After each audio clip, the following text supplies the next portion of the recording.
Part 1, Fleetwood Mac. I want you to really buckle up for this one.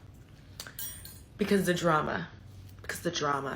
But also, I just got back from Japan. This jet lag.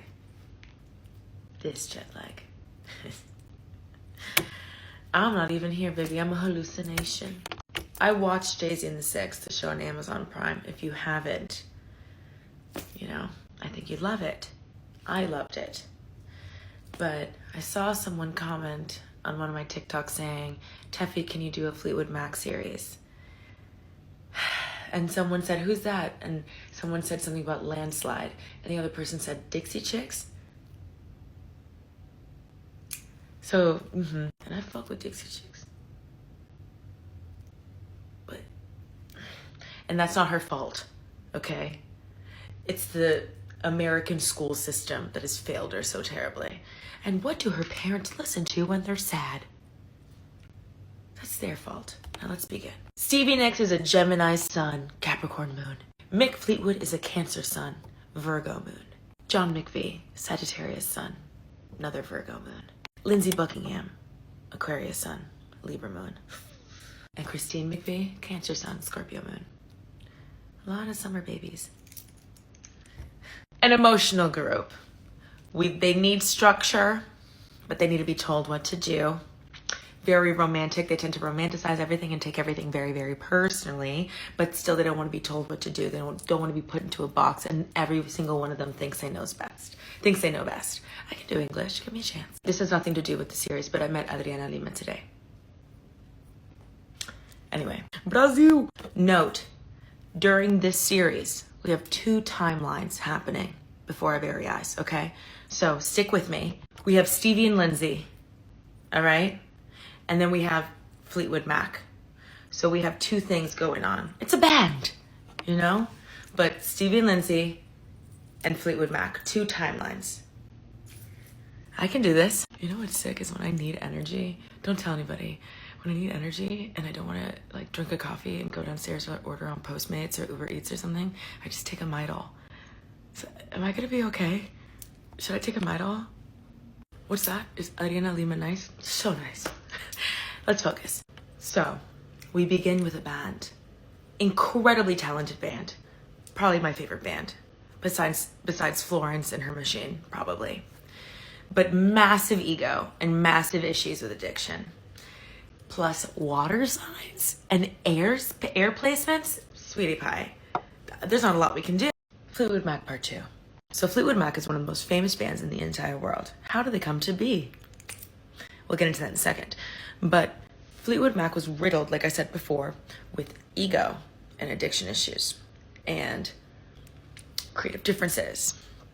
And it was created a constant push and pull of power between the members of this band, which resulted in premature deaths, which resulted in breakups within the band, in the band itself, rehabs and misunderstandings and fights and affairs and messiness and so much, but also resulted in some of the world's most beloved music. Stephanie Nicks was born in Tucson, Arizona. She had trouble saying Stephanie as a kid, so she went by Stevie. She always wanted to be a singer. Her grandfather was a cowboy, and they would do local performances. Cute. She says she had it all planned out. She knew she was going to be a rock star. In the 6th grade, she would wear all black and those little fucking hats. She loves a little hat. And you know what? She can do whatever the fuck she wants. I don't care. Wear a beret if you want. Up and down, chin and head. I don't care. I love you. One time I invited a suitor to my apartment, and he saw a picture of a framed photo of Stevie Nicks, and he said, "Oh, who's that? Your mom?" In many ways, yes. Get out. Her parents were incredibly supportive. A quote her mother told her growing up: "You will never stand in a room full of men and feel like you can't keep up with them, and you will never depend on a man to support you." Okay. Her dad had really high expectations of her and believed in her a lot, but said something to her along the lines of, okay, if you're going to do this, you have to be the best. You know what I mean? Like, if you want to do this, then we're gonna do it. You know what I mean? Like, her family moved around a lot, and for high school, she went to San Francisco, California. I don't know why I said that. Yeah, she went to San Fran. SF. I said San Fran in one video once. People were like, loser, loser. Who says San Fran? I'm 84 years old. Huh? Respect me. And it is there where she met Lindsay Buckingham, her longtime love and later mortal enemy. Lindsay was born in 1949 in California. God damn it, I get it. God damn it, I get it. He was also obsessed with music at a very young age. And like, do you know that he never learned how to read music? To this day, doesn't read music. He's just good at what he does. How annoying. He's never had a guitar lesson. Ugh. They met at a youth group meeting. And this is what Stevie tells Rolling Stone, and I'll tell you in part 3. Part 3, Fleetwood Mac. Okay, so they meet at a youth group, right? She's like 17, he's 18. And the first time she sees him, she describes him as like hairy, sitting on the floor, cross-legged, strumming a guitar, you know what I mean? And she immediately goes up to him and starts singing California Dreamin'. Beautiful, okay? They look at each other and they're like, wow. And then they wouldn't see each other again for like another 2-ish years because Lindsay was in a band called Fritz, but 2 of the members decided to go off to college. Losers! No, I'm just kidding. But, and so Lindsay was like, oh, I know somebody that could be part of the band, right? And Fritz at that time was pretty popular, and the band immediately took on Stevie, and she was their like front woman, okay? And she says that they were both seeing other people, they both had other partners, but Stevie says looking back that there was always something between her and Lindsay, but nobody in that band wanted her to be their girlfriend because she says that she was way too ambitious for them. She was intimidating. I get that. She knew she was a genius, and so do I. Know that she's a genius, not me. Okay. So a year into this new band, the music is great, but they're constantly fighting. Tefi, why are they fighting? I'll tell you. Because Lindsay and Stevie want to go to LA, you know, and really go for this music thing when the other bandmates, 3 other dudes, were like, no, we want to stay in San Francisco. We want to remain local. We like what's going on here. So Stevie says that her and Lindsay used to talk all the time about just like leaving the band, starting their own band, and going to LA. And then they finally did in 1971. I think she was 22 and he was 23. Anyway, so that night, when they decided to tell the other 3 dudes, hey, like, we're gonna go to LA, we found this opportunity and they only want us to, they were so depressed they decided to hook up. I mean, it happens. And this is when the band Buckingham Nicks was born. Yes, we went through many eras. They want their dreams to come true. They're nonstop spending time together, Stevie and Lindsay, right? They're looking at each other all the time like, all we have is each other. Okay, this is one timeline. Let's go to the other timeline, okay? So we hold on to this California reality, okay? Now let's move. Let's move over to Fleetwood Mac. 1967, Fleetwood Mac. So we have John McVie, Danny Kerwin, Mick Fleetwood, Jeremy Spencer, Peter Green, okay? John, Peter, Mick knew each other from another famous blues band, okay? This band gave Peter Green free recording time as like a gift. Fleetwood, Green, and McVie record 5 songs. And on the 5th song, the instrumental is called Fleetwood Mac. Mac being short for McVie, right? Fleetwood Mac part 4. So Peter, John, and Mick decide, let's leave this blues band and create our own band. Our own blues band, and let's call it Fleetwood Mac. The blues band that they were leaving was John Mayall and the Blues Breakers, right? And Peter Green was already pretty famous because he's the guitarist that replaced Eric Clapton in this band. I always get nervous during these series if I'm saying names wrong, even though I know them. Like, I'll know it's Eric Clapton and I'll be like, Eric Clapton, like, you know what I mean? Forgive me. So this is in the UK. This is all happening in the UK, far away from California. This band does well in the UK, Fleetwood Mac. It actually reached number 4, the album. Their first album in 1968 reached number 4 in the British charts. Their next album came out a year later, and they started featuring horns and a keyboard. And they got this keyboardist from another band called Chicken Shack, and that keyboardist is Christine Perfect. In November of 1968, they released their first #1, Albatross. In 1969, this band outsold the Beatles and the Rolling Stones. So even then they had featured their friend Christine Perfect. She wasn't immediately part of the band. It was still all men. You know what I mean? They're like, Christine, can you come in? We'll credit you. And that was basically it. But she wasn't part of the band. So it's still all dudes, okay? But Peter Green was starting to concern the band because of his LSD use. He was becoming very distant with the band and then started wearing robes on stage and these huge crucifixes. On their European tour in Munich, he has a terrible trip. Clifford Davis, their manager at the time, says that this was a pivotal point in Peter's mental health decline. I'm going to read you the quote. The truth about Peter Green and how he ended up how he did is very simple. We were touring Europe in late 1969. When we were in Germany, Peter told me he had been invited to a party. It was like a commune. Yeah, it was like a commune. I knew there were going to be a lot of drugs around him, and I suggested that he didn't go, but he went anyway, and then understand that he took what turned out to be very bad and impure LSD. He was never the same again. In April 1970, they released their last work together, The Green Manalishi, which translates to the two-pronged crown, I think. When this was released, it was like at the height of his mental deterioration. And he really was like the leader of this band. You know, like he was the one that was like, we can do this. Let's leave this blues band. Let's make our own band. Like he was the guy, you know? So The Green Manalishi, I hope I'm saying that correctly, excuse me, was written right after he woke up from what he said was the most terrifying nightmare he's ever had. It was an acid-induced nightmare where he said there was this green dog that represented the devil and money. Fleetwood Mac Part 5.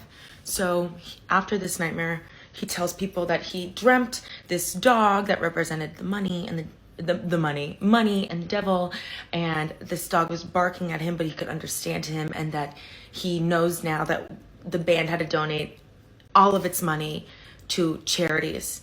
And the band was like, no. His last show with Fleetwood Mac was on May 20th, 1970. So now the band is made up of Mick, John, and Jeremy. And then one day after a show, not too long after, Jeremy says he's going to go to the store for like cigarettes or something, and he never comes back.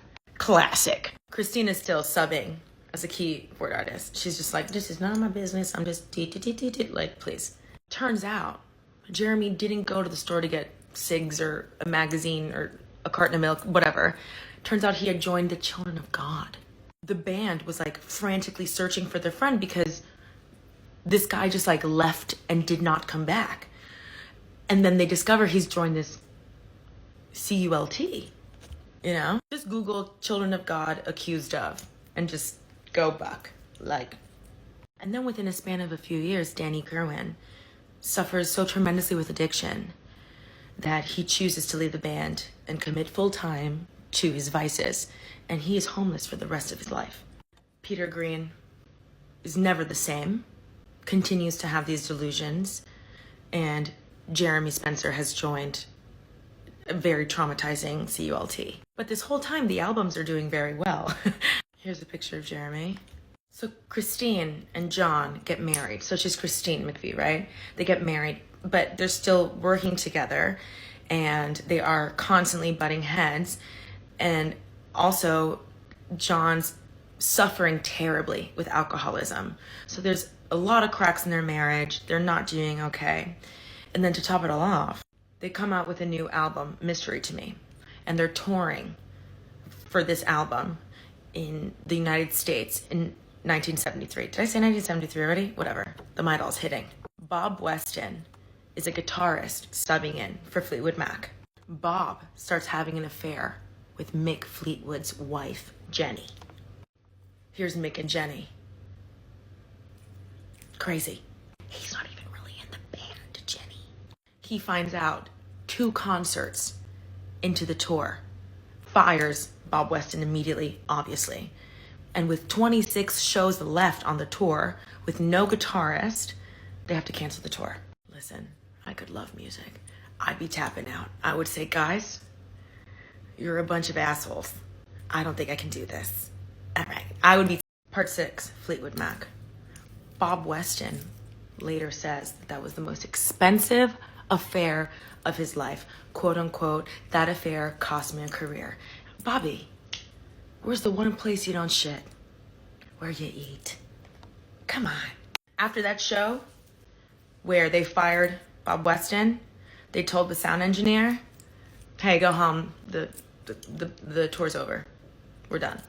Not like we're done, like the band, like we're splitting up. We're done. And I can't even blame them. It's like punch after punch after punch. I mean, it's like they're punching each other though. They're like, oh, who's hitting me? It's you guys. And we're back to California. Okay? We're leaving that. Put a pause on that. Like, put a pause on it like this.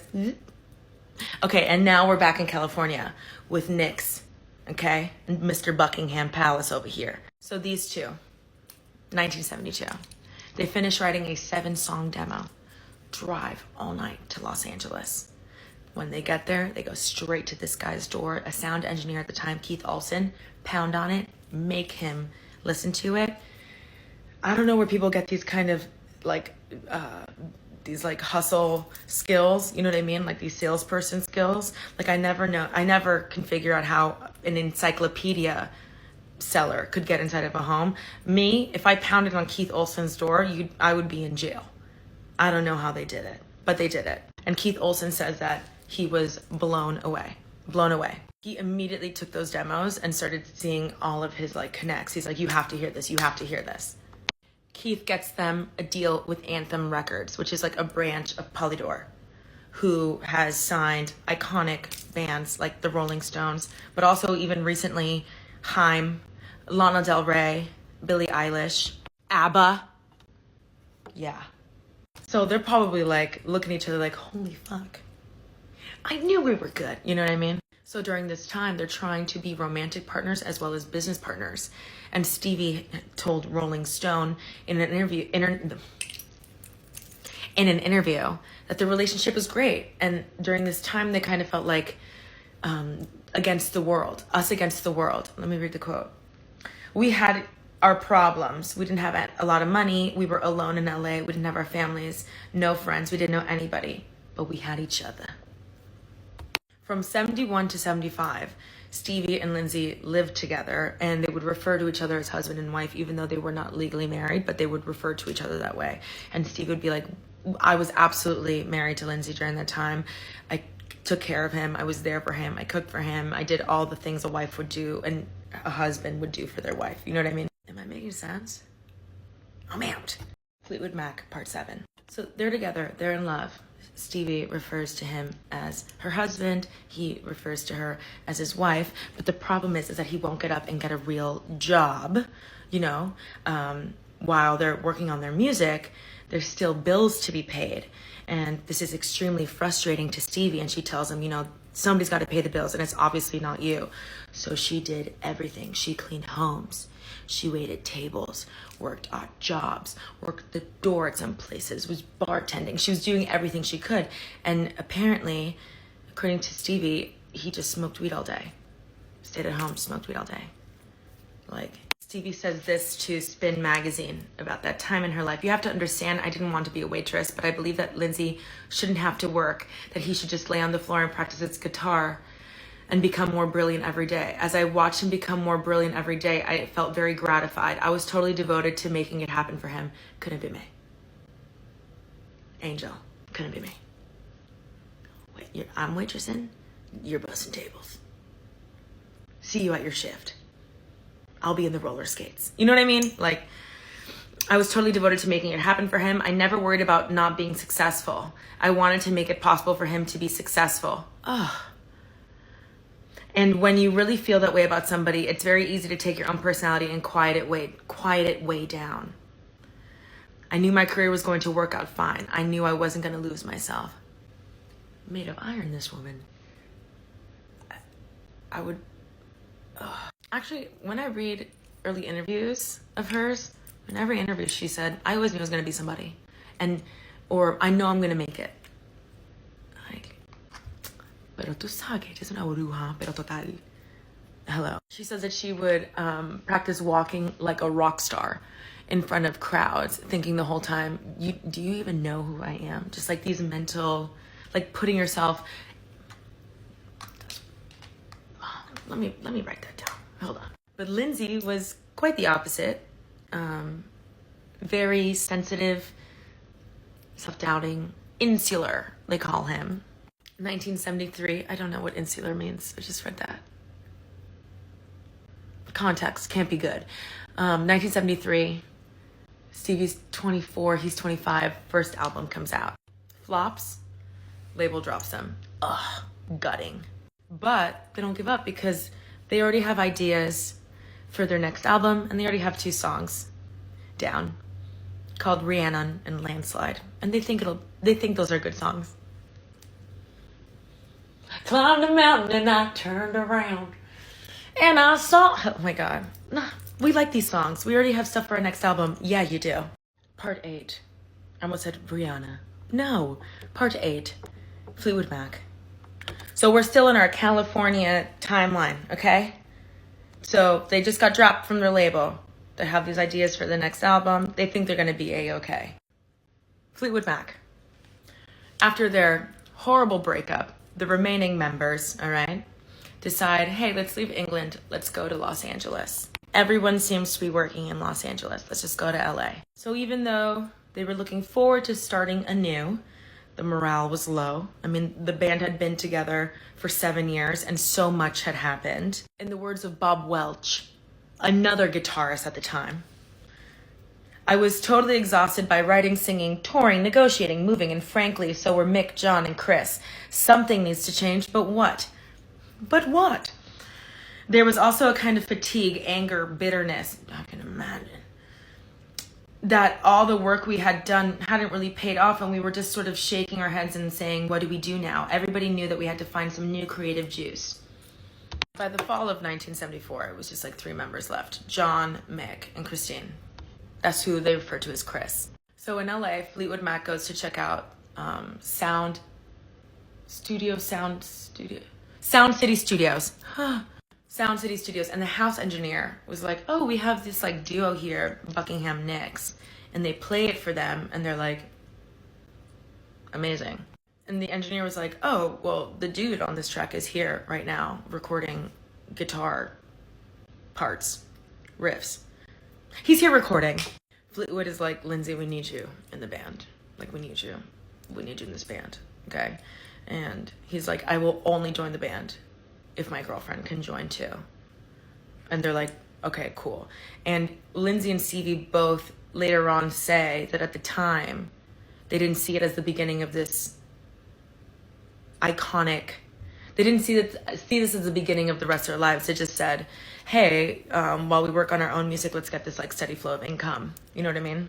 To them, Fleetwood Mac was this completely temporary thing that they were going to do until they could go out on their own again. So right after everyone agrees, okay, we're bringing these 2 into the band, they all decide, hey, why don't we all sit down together at a Mexican restaurant and just see what the chemistry is like. So immediately Stevie and Christine get together swimmingly. They both describe each other as bright and funny and charming. And all the men said that like Lindsay was this like arrogant, boastful dude that was just like everything that he said, they were like, oh my God, you know? And apparently he immediately had critiques for like everybody in the band. Like he asked John, like, I need you to play simpler. And John was like, what the fuck are you talking about? Part 9, Fleetwood Mac. I can't believe I'm saying that. So 1974, they go into the studio.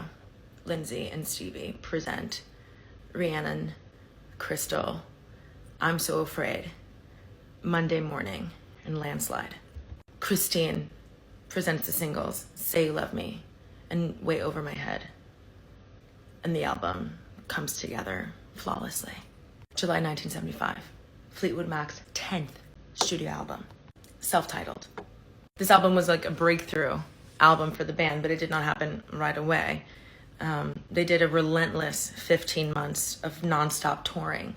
The album becomes a hit, #1 in the US charts, sells over 7 million copies. But by 1976, this band is falling apart.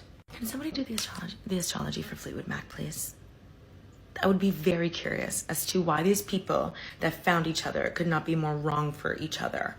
or just like they were put in each other's lives to make it hell. But the Rumours album time is known as an extremely tumultuous time during this band's history. And they were all partaking in insane amounts of droga, doing mind-altering substances, and they were normalizing it to an insane degree. The amount that they were doing was not normal, but they were doing it so much and all together that it was just like normal. A quote from Christine for Rolling Stone: "It was quite natural to walk around with a great old sack of something that makes you feel more energy," and it's not my all, in your pocket, doing these huge train tracks, popping acid and making cookies. The Rumours producer and engineer, Ken, said that the drug use was like an Atlantic divide. Here's a quote: "There were these blues Fleetwood Mac from England. They were the boozers, and that was pretty much what they did. And then there was this California Fleetwood Mac, where they were now pot-smoking hippies with Lindsay and Stevie. Then the schmokan entered the picture. So it was booze versus pot, and then, you know, the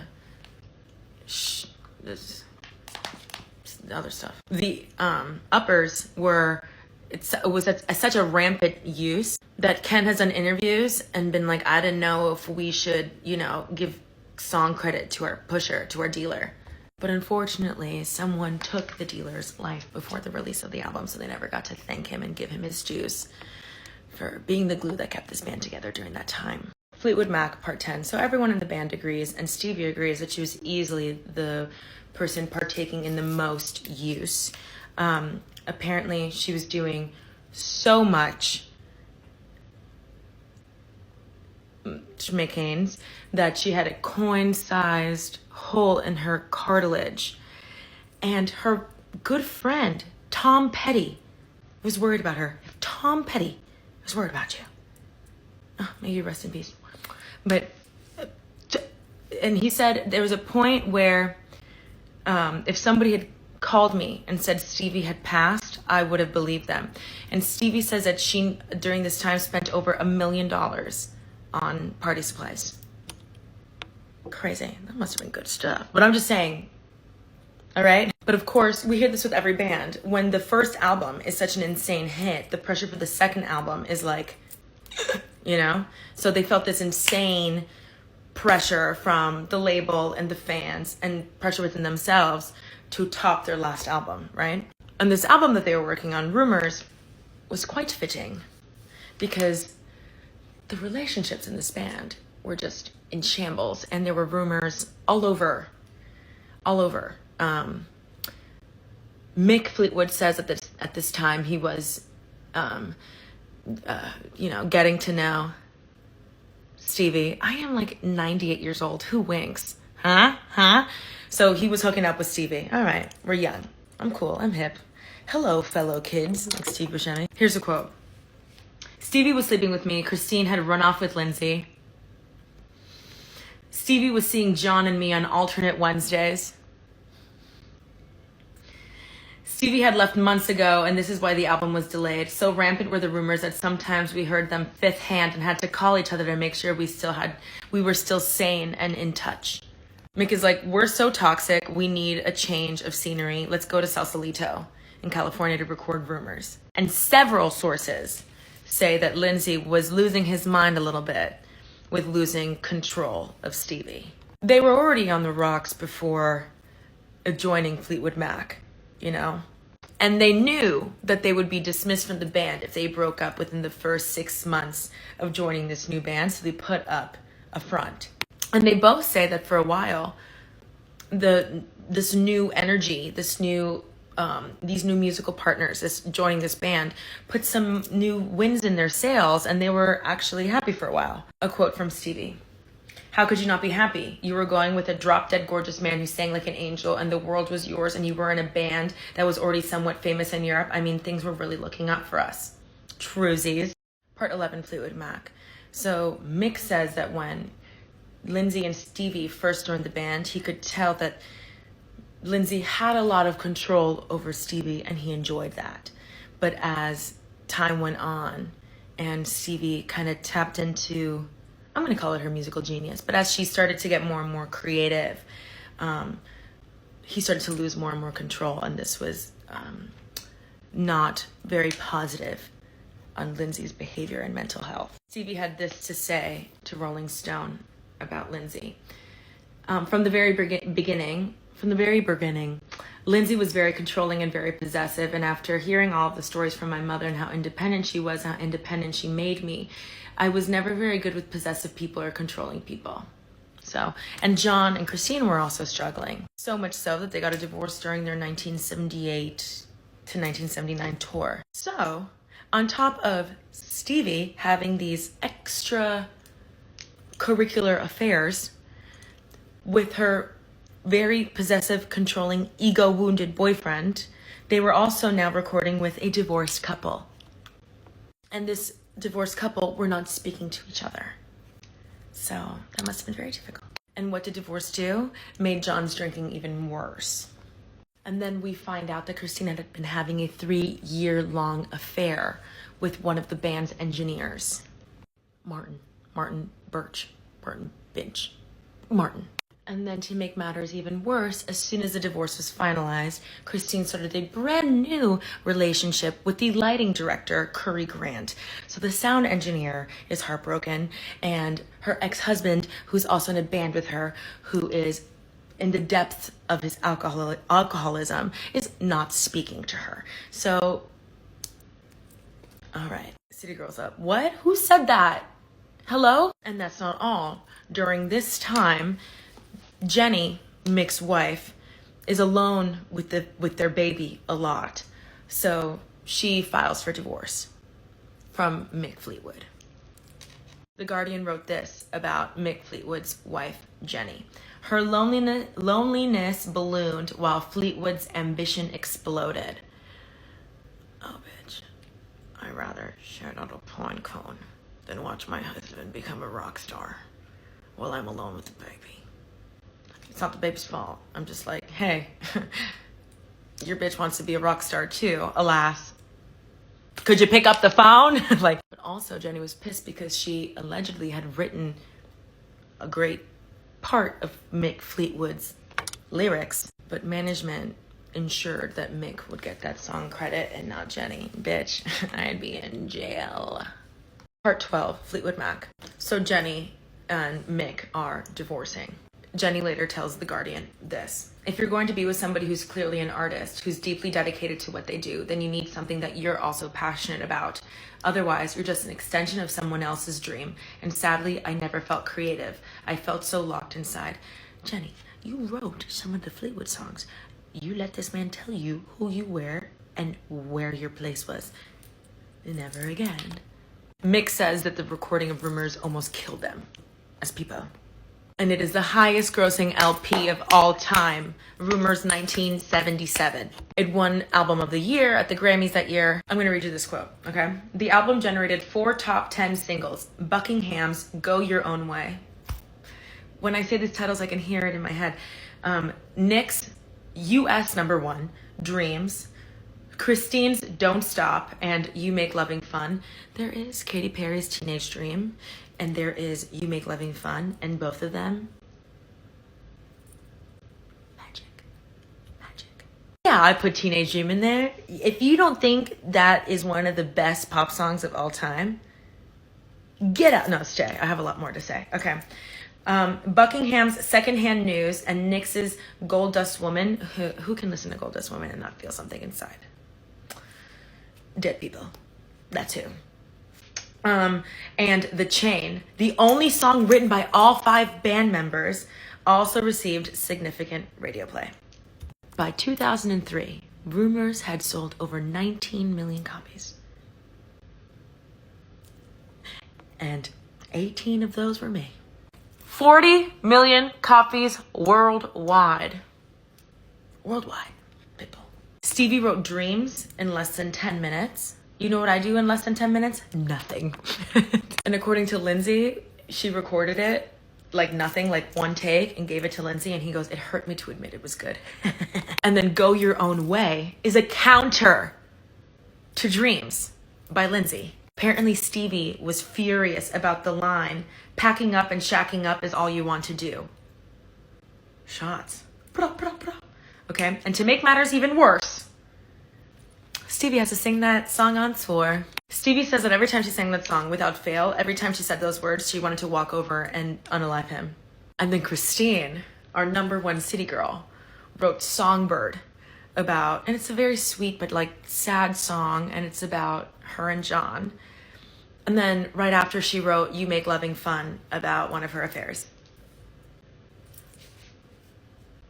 Don't you guys want to get along? You have to sing these. You have to perform these forever. Part 13, Fleetwood Mac. You want to hear something else? You know how Christine wrote You Make Loving Fun about one of her affairs? The only way that like John would play it, he was like, what is this about? And she goes, oh my God, it's about our dog. And he was like, oh. Christine, please. You had that man up there like this. Thinking it's about your domestic animal, and really it's about the lighting guy. Insanity. I look up to you in ways I could never describe. But remember, this album is like, how do I explain this? Have you ever posted something, a tweet, a pic, a video, that's a little too personal, and then it goes viral and you're like, what have I done? That's kind of what happened with this album, right? And the entire album is written after so much turmoil and heartbreak and disappointment and pride and ego and button pushing, you know? So, and they have to go up and like sing these songs together. These like little war stories to each other, like strumming on their nerves constantly. Craziness. I could never do it. I could never survive it. I would fold like a folding chair immediately. And I mean, at the end of the freaking album, Stevie Nicks asked point blank, is it over now? What did she say? Is it over now? Do you know how to pick up the pieces and go home? And they're like, no, we have a show tomorrow. But they always find a way to make it worse. And I think that's really admirable. During the promotion of their album, they shot this. They shot this for Rolling Stone, but none of the exes wanted to be near each other. Oh, what? They're all exes? Yes. Stevie and Mick hugging, problematic. Christine and Lindsay hugging, and then John alone, reading a Playboy. Right after this shoot, Mick and Stevie were seeing other people, and right after they left, they realized, oh my God, we're in love with each other, and started cheating on their partners with each other. But a year later, after his divorce to Jenny, Mick would remarry Jenny. So in 1982, they release Mirage, and then they take a hiatus. Okay, what's it called when they don't say when it's gonna end? An unlimited hiatus? What is it? Indefinite. An indefinite, unlimited hiatus. And they all pursue solo careers. And Stevie's is by far the most successful. But even though separated, they still continue to face personal turmoil. Lindsay filed for bankruptcy.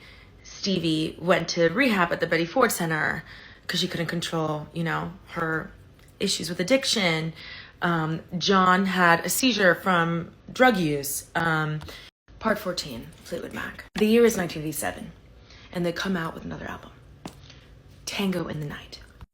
A 10-week tour is scheduled, and Lindsey Buckingham comes out and says, I feel like my creativity is stifled, and I cannot be around Stevie Nicks. And they're like, well, that's crazy, because you broke up 11 years ago. And by this time, the band was already like a revolving door.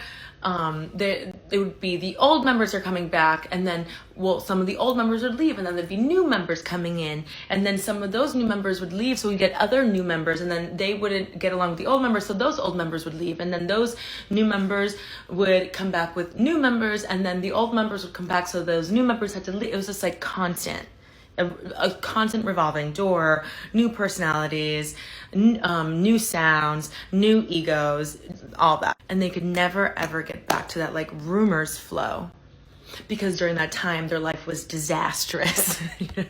Let's talk about 1997.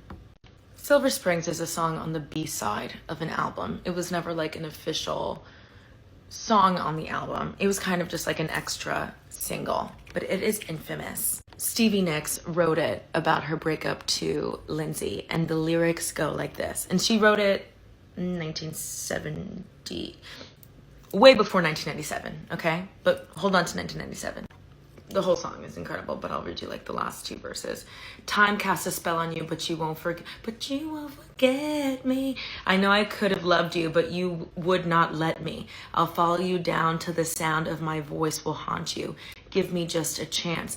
You'll never get away from the sound of the woman that loves you. Was I such a fool? I'll follow you down to the sound of my voice will haunt you. Give me just a chance. You'll never get away from the sound of the woman. Ooh, I know I could have loved you, but you would not let me. Oh, another verse. So I'll begin not to love you. Turn around, see me running. I'll say I loved you years ago. Tell myself you never loved me. No, don't say that she's pretty. And did you say that she loved you? Baby, I don't want to know. In 1977, she told a publication that I was so angry. I hope he hears it for the rest of his life. You will listen to me on the radio for the rest of your life, and it will bug you, and I hope it bugs you. So it's 1997. It's their reunion called The Dance. And Stevie Nicks starts to sing this at Lindsay Buckingham with tears in her eyes. And I believe Lindsay's girlfriend, later wife, is in the audience. I believe. I'm going to show you this. You're not going to talk about my dirty screen. I'm going to show you the video in the next part. Part 15, Fleetwood Mac. Let's watch Silver Springs. And then, oh, it doesn't even show it. I picked the wrong video. And then she walks over to him and they like hold each other and he looks at her and he's like, and she's like, ah! Okay, let me just say this really quickly. Side note, messy young men turn into messy old men. That's all I'm gonna say. His life has not been smooth sailing in the love department either. Okay, I thought my earring fell. So in 2015, Lindsay hints at a reunion. He's like, you know, the solo careers have taken a back seat for a while, and we're, you know, thinking of new projects, and it'll be a nice way to wrap up this act. And people are like, oh my God, it's going to be like their final thing. In January in 2018, they're going to tour again, and then everything goes to shit because apparently Lindsay had issues with the material that they were going to be playing, and quote unquote, if they were going to be playing some of their less popular material. And he said that there was a moment where the band hit a brick wall and it just wasn't working anymore. And in an interview, they said, Lindsay, were you fired? And he was like, I don't like that word. It's an ugly word. Is it ugly because it's true, Lindsay? Because the truth can be ugly. And so can stubbornness and pride. October 2018, Lindsay sues the band because he's really good at solution-based thinking and resolution. And this is what he has to say. This is his side. 2 days after the performance, an event in New York, he had a phone call with the band's manager, Irving Azoff, who had a list of 16. The next part, Fleetwood Mac. This is Lindsay's side of events, okay? 2 days after their performance in New York, he had a phone call with the band's manager, Irving Azoff, who had a list of things that Buckingham put it Stevie took issue with. That evening, including the guitarist outburst just before the band set over the intro music for their acceptance speech being the studio recording of Nix's Rhiannon, and the way he smirked during Nix's thank you speech. That would piss me off too, Lindsay. Who wouldn't that piss off? But she has a pulse. Of course that's annoying. Everybody say thank you to Olive for helping me with the chronological order of events. And I just want you to know how petty Olive is.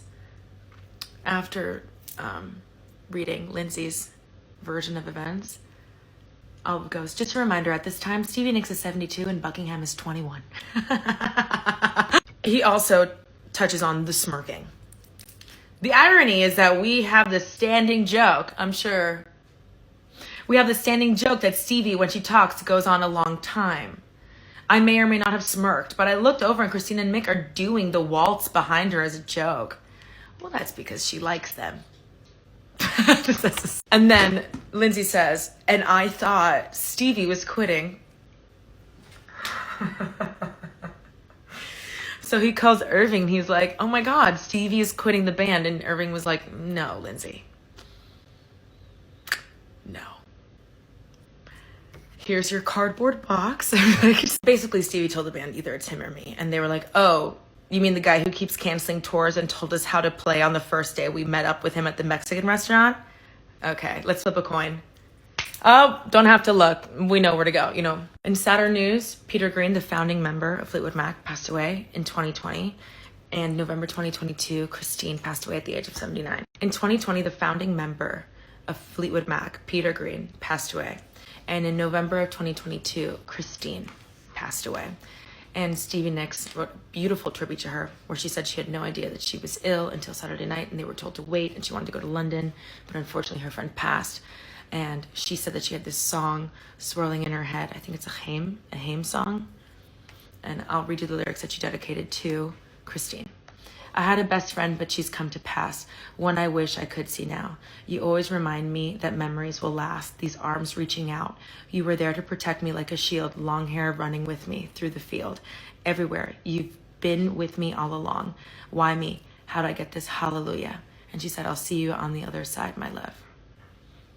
And that's the end of Fleetwood Mac. Because they were asked, will you get back together? And they said, without Christine, no. And that's it.